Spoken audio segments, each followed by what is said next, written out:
In the 9th century BC, the Western Zhou Kingdom, which had dominated central China for the previous 3 centuries, went into decline.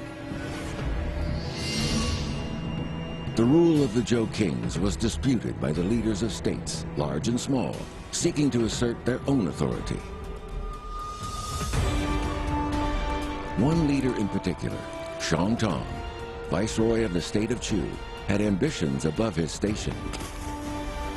He would proclaim himself the king of Chu and build up the military might to defend his claim. But Zhang Tong was an early proponent of the dictum that attack is the best form of defense, and he set his state on an expansionary path that was to lead to half a millennium of conflict and warfare.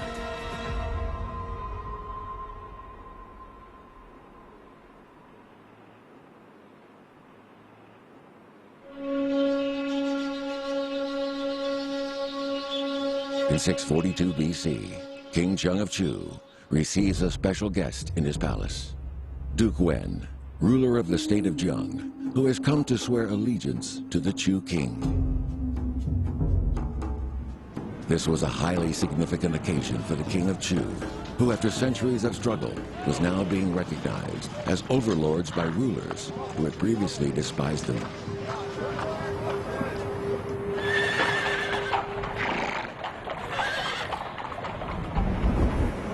In a fit of magnanimity, King Zheng gifts his new vassal 500 kilograms of bronze.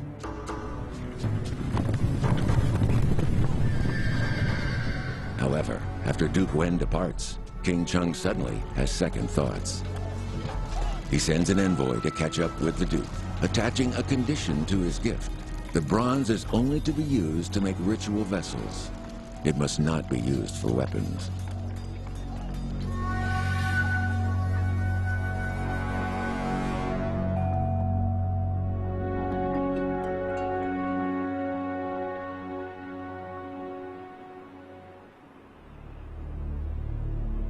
This was the Bronze Age, when possession of metal was a measure of the state's wealth and a matter of vital national security. Its use was both ritual symbolic and viscerally practical, sacrificial vessels and weaponry. 符就是俘获啊，俘获的意思。金呢，就是指铜啊，在先秦的时候，这个金一般都是用来指铜的。大家知道这个。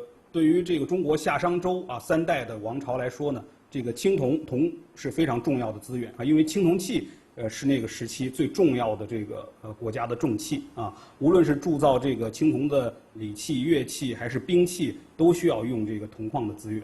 一个国家是不是能拥有一个丰富的这个青铜矿产资源，那么决定了这个国家是不是有资格、有能力。 去祭祀上天、祭祀祖先，取得了和通天地的资格。另外一方面，是不是有能力去南征北战、拓展疆土？ The ritual significance of bronze, along with the skill of the craftsmen who worked it, meant that the Bronze Age in China lasted long after the knowledge of other forms of metallurgy had developed.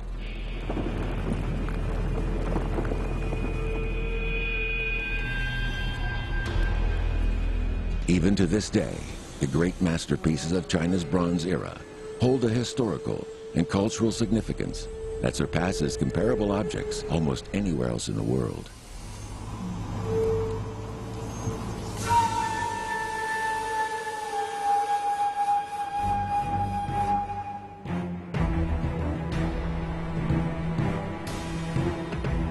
Thus, it can be said that bronze was the metal that created China, both in helping to create and expand a unifying culture, and by the force of arms, which resolved, after several centuries, into the unified single empire of Qin Shi Huang.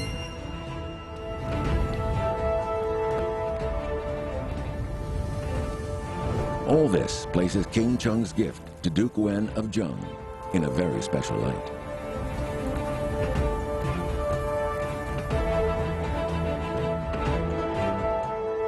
铜的资源太重要了，所以说他当时赏给他铜是给他一个很大的恩赐，啊，但是这个战略资源无论到谁手里，它都是一把双刃剑，对不对？它既可以就是说呢它感染你，但是它也可以利用这些铜来制造兵器，能够制造什么其他东西来相当上来打你或者是把你打垮，因此它不得不防。就像现在也是这样啊。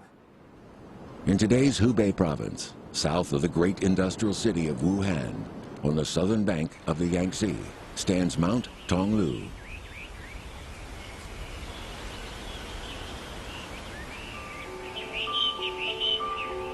On the mountainside, a herb grows, which the locals call bronze grass.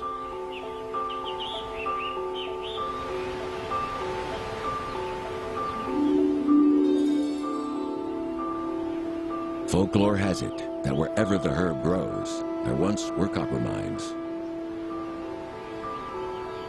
我们说铜彩花呢，它也又称之为海蜇香络，它一般生长在铜分子比较密集的这样的地方。有经验的矿工都知道，上面这个铜彩花密集的地方，生长比较茂盛的地方，下面肯定有铜矿。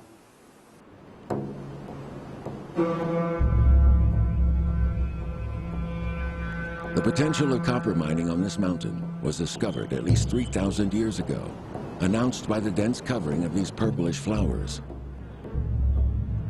While the mountain was named Tonglu, the nearby city rejoices in the name of Daiye, meaning the big smelt.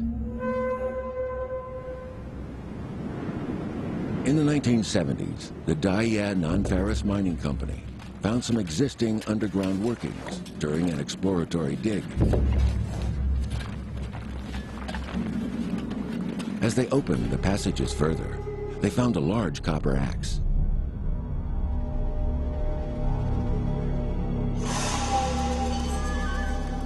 Little by little, the site of a huge mining complex was uncovered.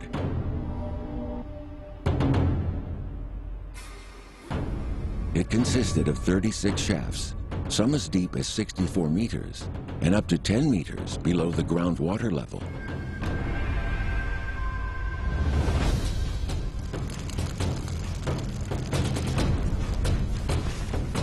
It emerged that the site boasted a sophisticated mining industry as early as the 8th to the 5th centuries BC.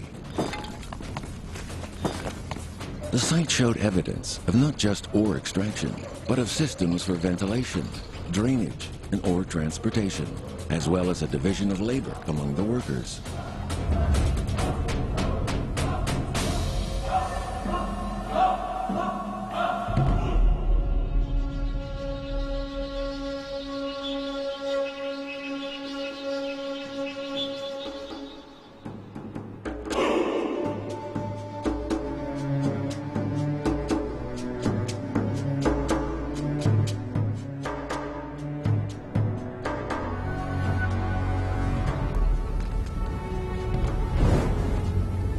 Analyzing waste from the site, the experts have estimated that the mine yielded around 120,000 tons of copper, enough to produce 240 million dagger axes, 60 million swords, or 4 billion arrowheads in a precious bronze alloy.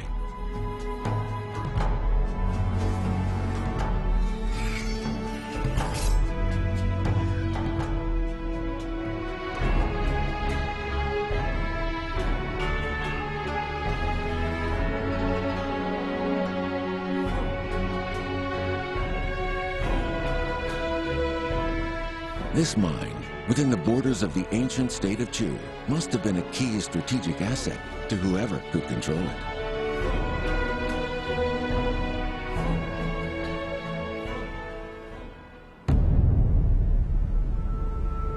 For both the Zhou dynasty and the Chu, Mount Tonglu was a resource to be coveted. To safeguard their interests, the Zhou kings would appoint members of their own family as governors of the prefecture. They were known as the Jis of Hanyang, Ji being the surname of the royal family, and Hanyang the prefecture. 所谓汉日记，他们最重要的职责就是守护这种金锡之路，就是青铜和锡的运输。我们知道，南方最生产的青铜的地方是大冶铜的山，以致包括这个江西、德安。那么这里的铜，首先要经过长江，从长江然后要转入汉江，从汉江走随着走廊，才到南阳盆地，然后到达这个周天子所在地。这一条汉阳之际，是保障青铜安全运输的一条非常重要的通道，所以他们的地位非常重要。Sui was one of the most important vassal states under the Gs of Han Yang. For generations, the lords of Sui had served the kings of Zhou as the guardians of Mount Tonglu. The Chu knew that if they could conquer Sui, they could seize control of Mount Tonglu and its bronze. It would then give them the resources for further expansion.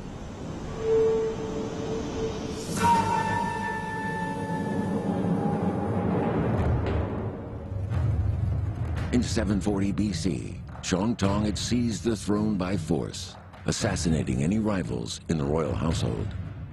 He would be known to later generations as King Wu of Chu, the founder of his dynasty.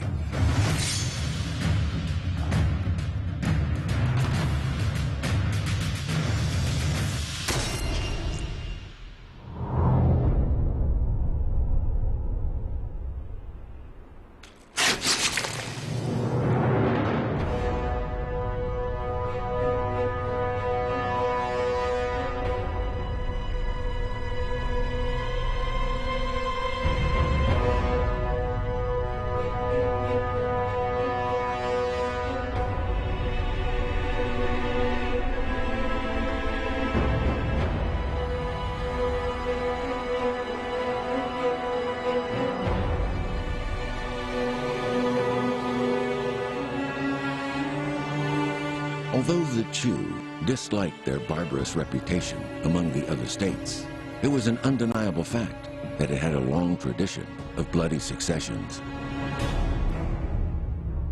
The Zhou themselves, under the revered regent, the Duke of Zhou, had staunched this chaos by establishing succession by primogeniture. 就是这种体系往往是一种先天就给你定好了的，所以它不容易引起争议。它办起来很顺畅，但是往往正是因为它很顺畅，它没有争议，所以它没有生命力。久而久之，这个人哪怕是弱智，是吧？哪怕是非常平庸，他也能在这个位置上来做统治者。那你可想而知，在这种平庸的人的统治下，这个国家的前途会是怎么样一种现象？ However, such refined orderliness was not the norm in the state of Chu. The early history of the kingdom is a litany of plots and regicides.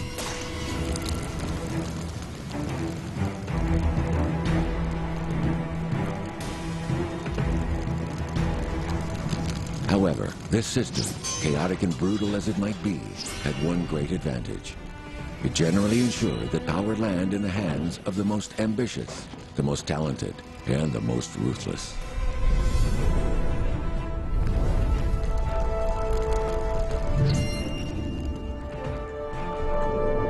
The ancient history book, the commentary of Zoar, recognized the paradox that those men, invariably young men, who rose to power through violence, strove hardest to achieve legitimacy through the greatness of their works.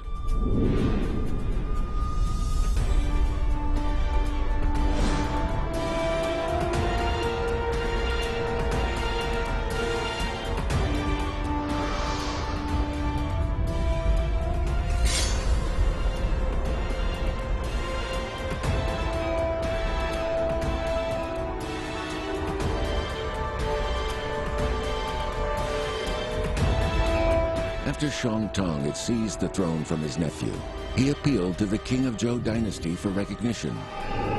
When this was refused, he worked steadily over the years to the point where he could declare himself the king of Chu.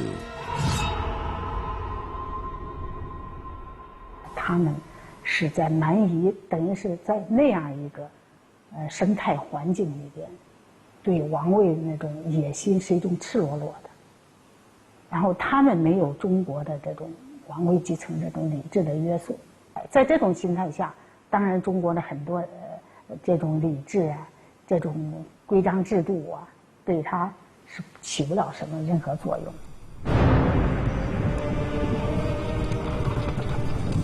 Zhang Tong was not a man to let disapproval from the king in far-off Luoyang spoil his party.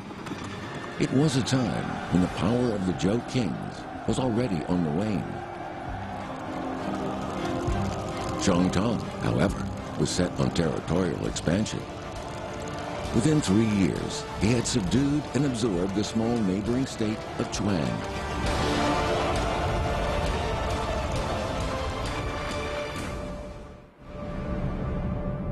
Like many great conquerors, Zhang Tong had an appetite for administrative reform as well as martial success. After conquering the state of Chuan, he didn't enfief the land to any of his supporters. Instead, he established it as a county, which he ruled through a mayor or county chief. It was the first county to be established in Chinese history, an organizational unit that was to become ubiquitous in the Chinese administrative system. 当时叫县尹，县所谓县就是悬挂的意思。这个悬挂就是说，它悬在中央的手中，这个权力是悬在中央的手中，而不是说所有的权力是归诸侯所有。The appearance of county government was a significant change in the political structure of China. When the Zhou dynasty was first established, the king divided the empire into many states, each under a vassal ruler. Within each state, the vassal would enfief land to senior ministers.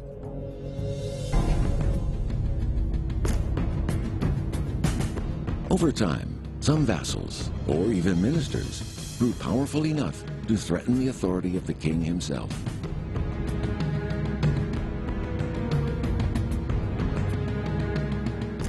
县它由国君直接的掌控，国君直接的任命县公。第二，县公不可以世袭。第三，县公的财政不可以留为自己所有，要上缴国库。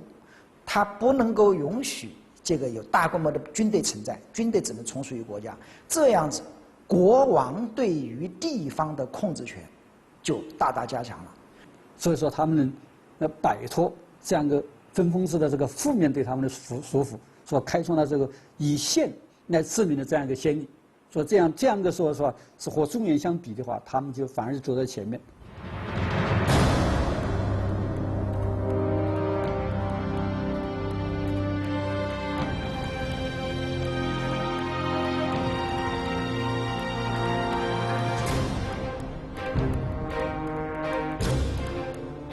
Among all the vassals of Zhou, Chu was the first state to make reforms to the political system.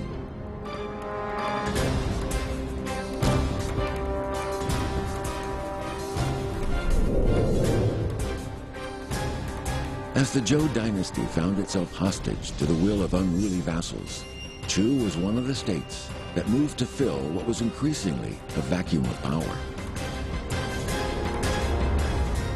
Zhang Tong, later King Wu of Chu, was among the first to sense the wind had changed.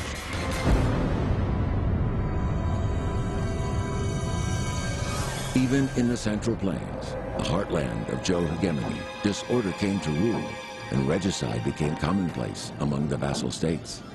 A storm was brewing in the Chinese body politic. Those who had the power to calm it would not, and those who would have it calmed became increasingly powerless. In 724 BC, the Marquis of Jin was assassinated by 2 of his ministers. 2 years later, the Count of Zheng was overthrown by his own brother. In 718 BC, the Duke Huan of Wei was also assassinated. In 712 BC, it was Duke Yin of Lu's turn. And finally, in 710 BC, Duke Sheng of Song.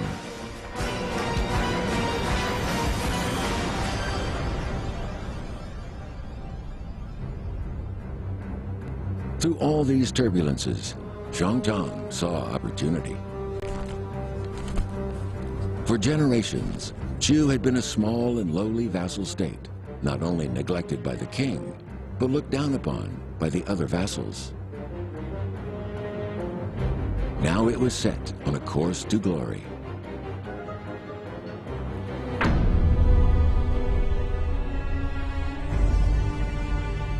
Zhang Tong knew that he must gain control of the copper mines to achieve his goal. The state of Sui stood in his way, but this was a perilous place to stand. 你无论是就是铜德山的铜，还是在南阴铜德山之南获得的铜，你要想向北运输，必须经过谁国？它就是汉阳诸暨里面的第一大国，所以楚国如果要想控制汉阳诸暨，要想从周天子手上把这一条荆溪之道把它夺过来，必须要灭掉这个谁国。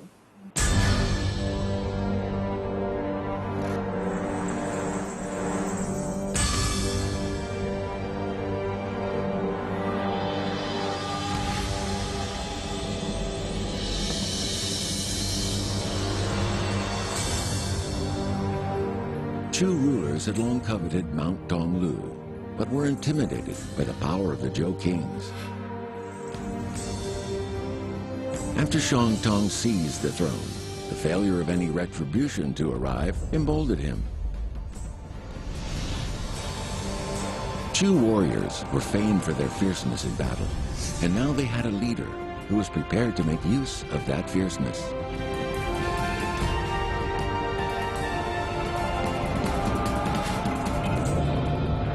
This bronze mirror in the collection of Hubei's Shaogun Museum shows two warriors fighting two leopards with swords and shields.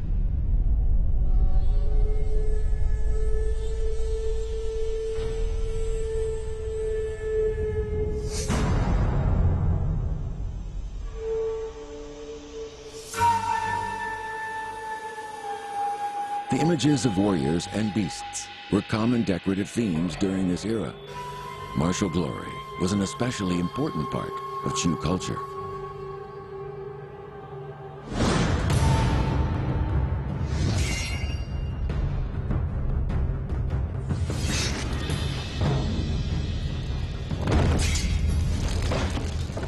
The Chu originated from central China. They saw themselves as aristocrats in exile. They had been forced to settle a land populated by barbarian tribes, whom they one by one subdued. In their struggle for survival, they grew in courage, stamina, and cunning. 那么后期随着楚国站稳了根基，势力的拓展，他的这个拓展从刚开始的一种不自觉、被迫的训练成这么一种尚武精神，到后来的养成一种武的自觉。这种自觉的是什么呢？他有一种使命感，他不但要守住自己已经站稳的这么一个根基，他还要开疆拓土，问鼎中原，与中原诸国乃至周王朝分庭抗礼。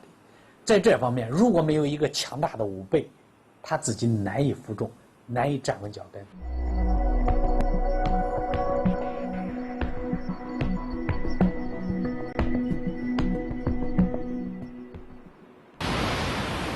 It is no coincidence that all rising powers of the spring and autumn period were states on the periphery of the Zhou domains. Their constant battling with barbarian groups beyond their borders developed their military capabilities, while remoteness from the Zhou capital gave them greater latitude to manage their own affairs.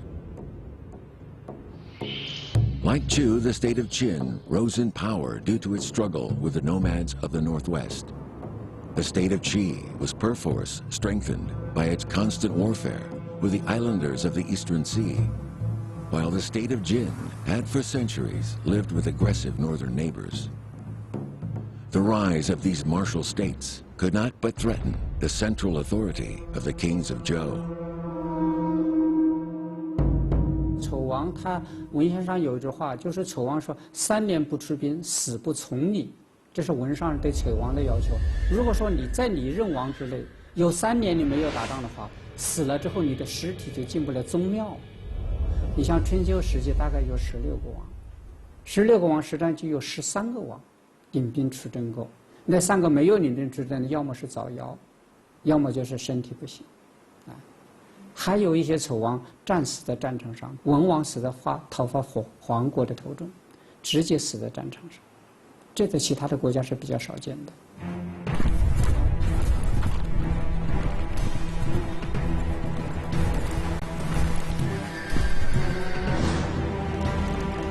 In 706 BC, Zhang Tong was ready to start his campaign against the state of Sui.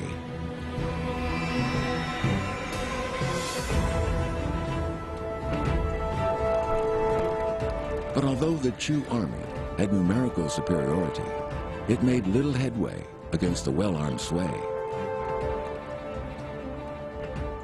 张正明先生在《楚史》中说，武王几度伐隋，始终没有把隋真正打败，根本的原因呢是兵器不如对方。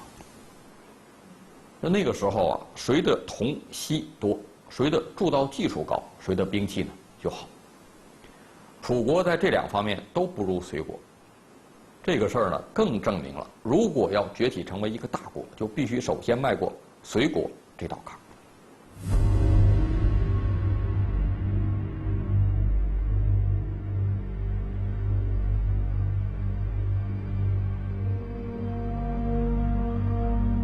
16 years after his first expedition against the Sui, the 70-year-old Zhang Tong, now styled King Wu, launched another attack on the Sui.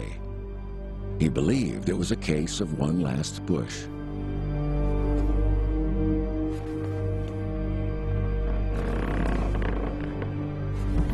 But the elderly warrior's health was failing. 当时事实上，因为用我们现在话说，可能楚武王他有心脏病，啊，那么这个心跳厉害就是心脏病这个要发的这种预兆。我想凭楚武王的精明，他不会不知道这个常识，是吧？邓曼已经看出来了，但是楚武王执意要自己亲征，就是说我不降服隋国，死不瞑目。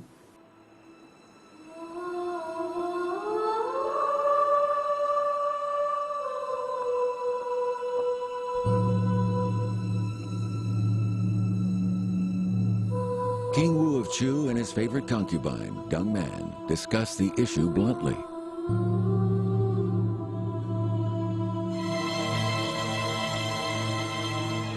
When the king insisted on leading the expedition, she said, "I have a premonition that you're approaching your end. But go without concern. Even if you die on campaign, this time Chu will triumph."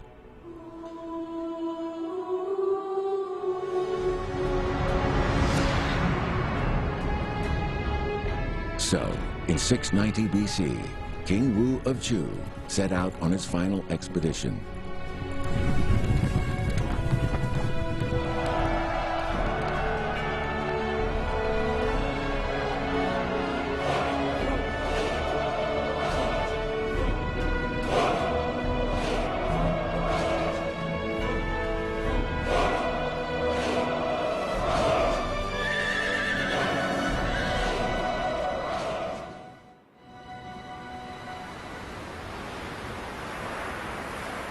Deng Man's premonition turned out to be true. On the march, King Wu felt his heart racing wildly. He knew his health was at risk, but he refused to ease the pace.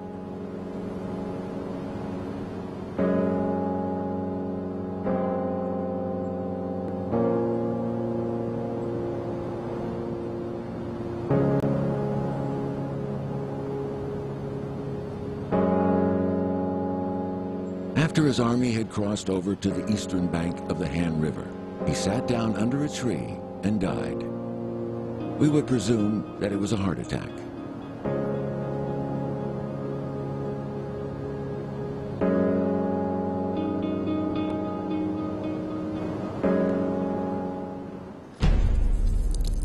However, in accordance with a prearranged plan, no funeral was held and his death was not announced.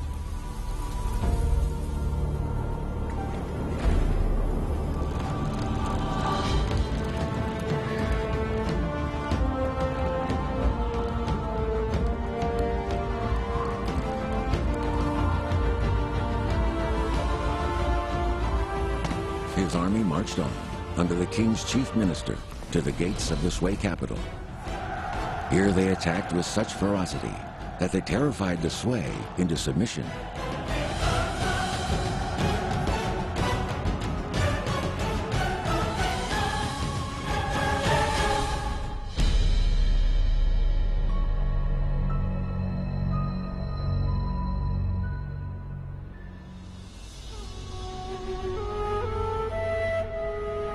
After receiving the surrender, the army withdrew back across the river, where they held a ceremony for their deceased leader. The army's triumphant return was turned into a funeral procession. The Chu warriors were guided home by the soul of their dead king, back toward their capital city.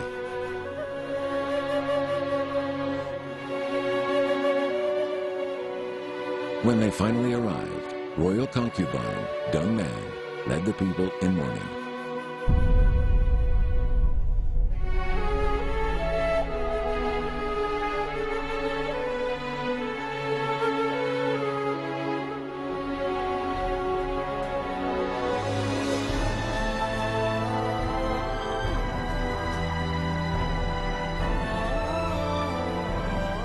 For the state of Chu and its people, Zhang Tong, King Wu, would always be remembered as a legendary hero.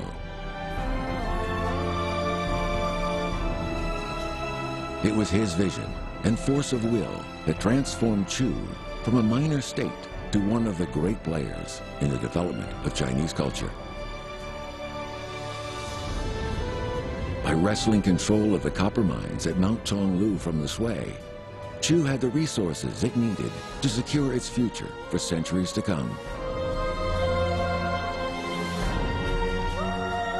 第三次发谁真正胜利就是丑王，他充分总结了那些原来发谁失败的一些教训。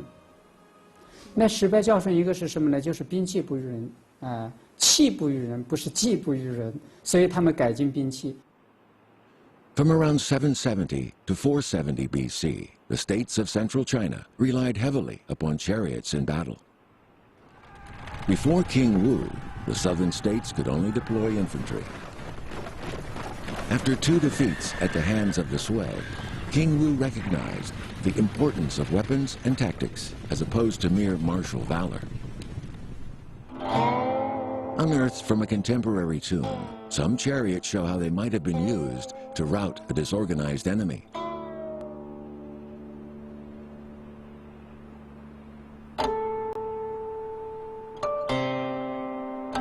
The hubs have been mounted with spear-like blades to cut down men or horses that got too close.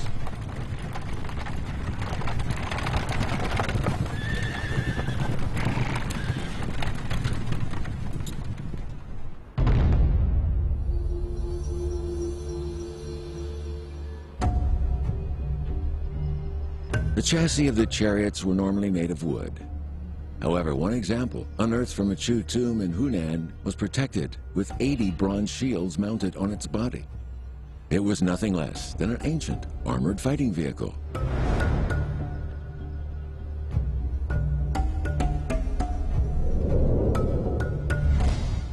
在战国时期，有大量用的是弩机。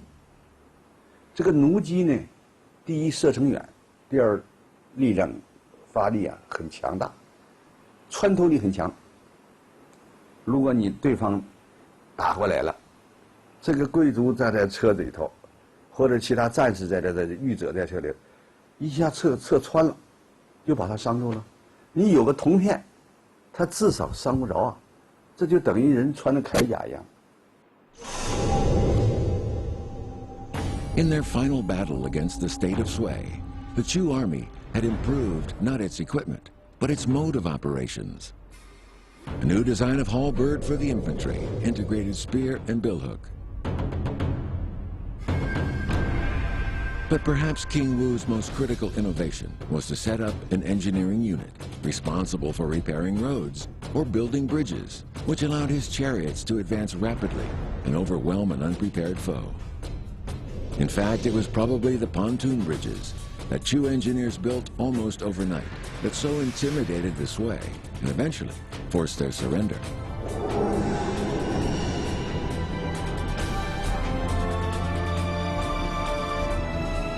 King Wu's successors continued his strategy to expand.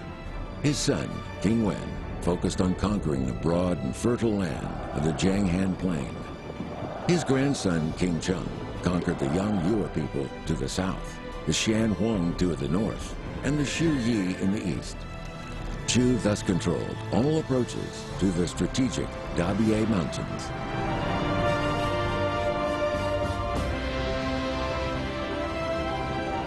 Intimidated by Chu's strength, the Zhou kings, by now just nominal rulers of the Chinese Confederation, recognized Chu's sovereignty over the middle and lower reaches of the Yangtze River.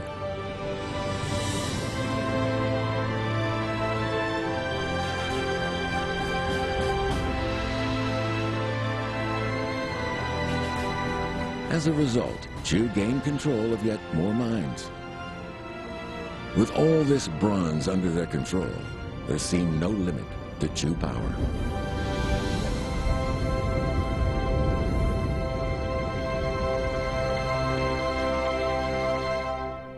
楚国之所以能够强盛，之所以能够威胁到这个周王朝的统治，之所以能够把这个它方圆的邻里的这些小国逐一给歼灭，而形成了这个被周王朝不得不认可的这么一个大国的地位，就是因为在它的境内拥有丰富的这个青铜矿产资源，给它提供了一个丰富的用于铸造这个青铜礼器和青铜兵器的一个这个矿产的来源，同时也给它提供了一个和北方诸国以及中原王朝进行贸易的、取得一个这个经济实力的这么一个非常重要的一个经济来源。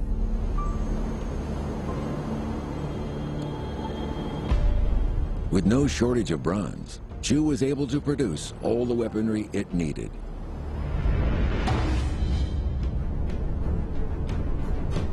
When the Sui submitted, they also gave the Chu access to the most advanced metallurgical technology of the time. The Chu had long been known as eager learners who were able to quickly absorb other cultures into their own.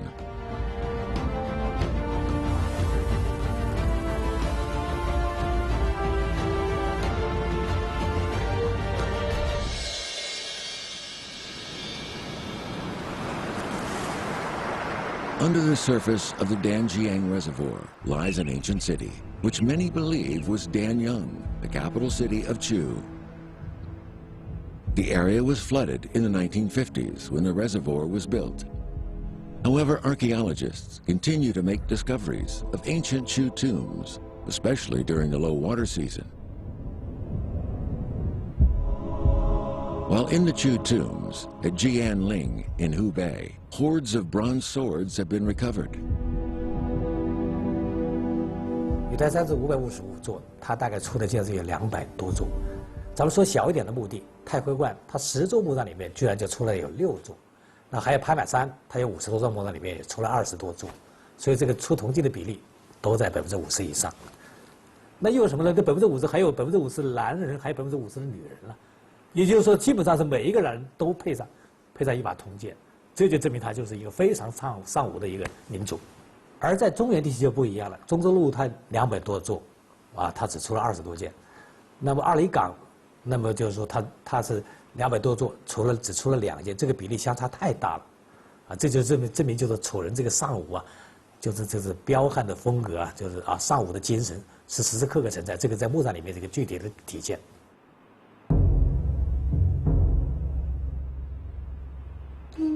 The most famous bronze sword, unearthed from a Chu tomb, was not made in the kingdom of Chu, but in the kingdom of Yue.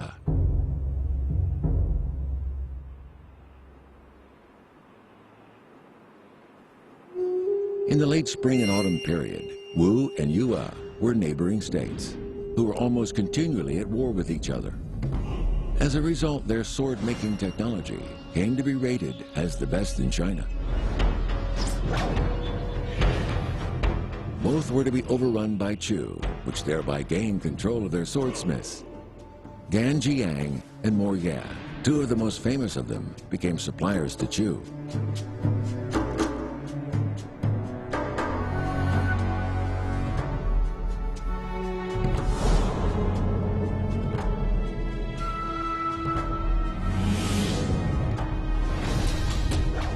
Chu learned their techniques to bring their own sword making to a new level.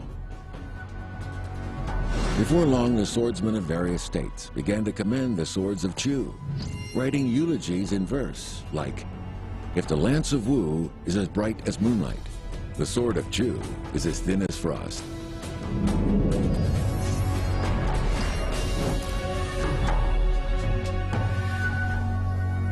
战胜自信就是走现代话说，就是战胜别的国家，我这个武器要更加这个厉害一点。楚国的那个兵器啊，也是这样的，灿如风菜，就是杀敌人似的那个凶残呢，就像那个蜜蜂那个蛰人，像个蝎子尾巴蛰人那么厉害。就是说呢，杀人的话那个很那个锋利。The Chu culture is famous, amongst other things, for its ability to innovate. This was no less applied to weapon development. This is a twin-bolt crossbow made by Chu craftsmen.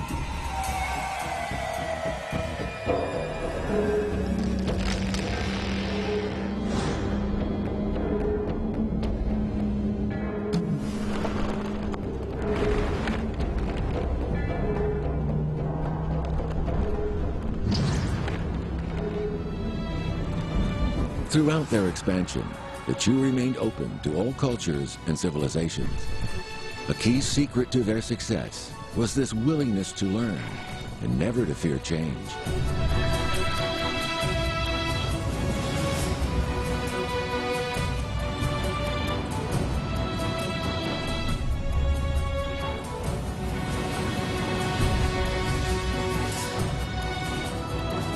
With ever-increasing resources at its disposal, the Chu blossomed into one of the two great states that contended for the ultimate prize, the unification of all China.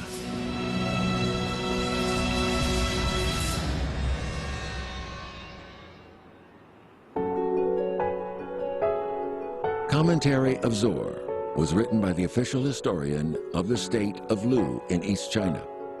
It covers the important vassals of the Central Plains and barely mentions the southern states.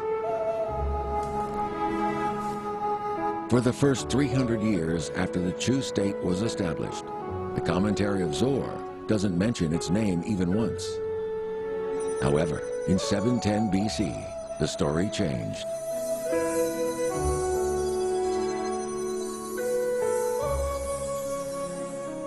他是这样说的，就是蔡侯郑伯会于邓，始至仇也。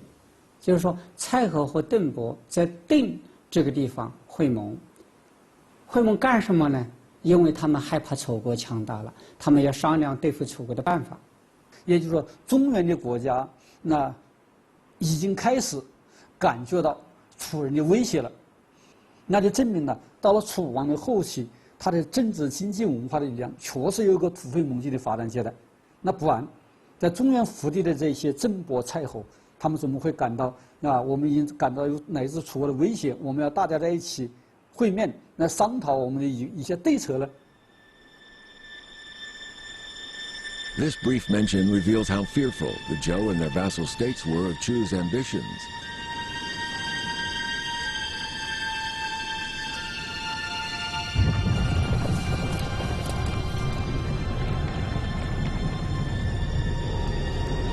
Their fears were not groundless.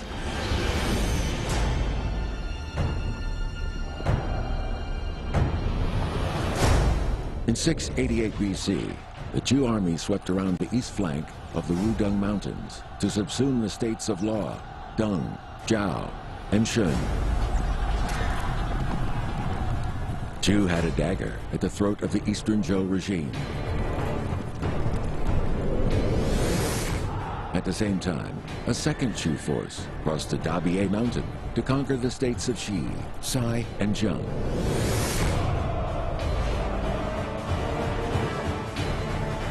In a short order after that, it occupied the vast territories of present-day Sichuan, Hubei, Henan, and Anhui. Even the Zhou capital was threatened and besieged.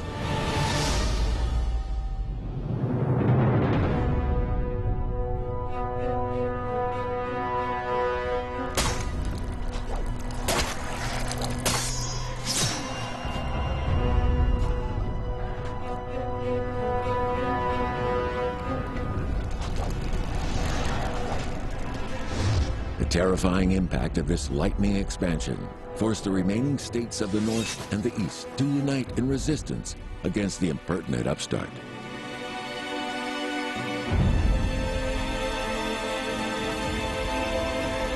They had been caught completely unawares by the increase in Chu's capabilities, and now the enemy was at their very gates.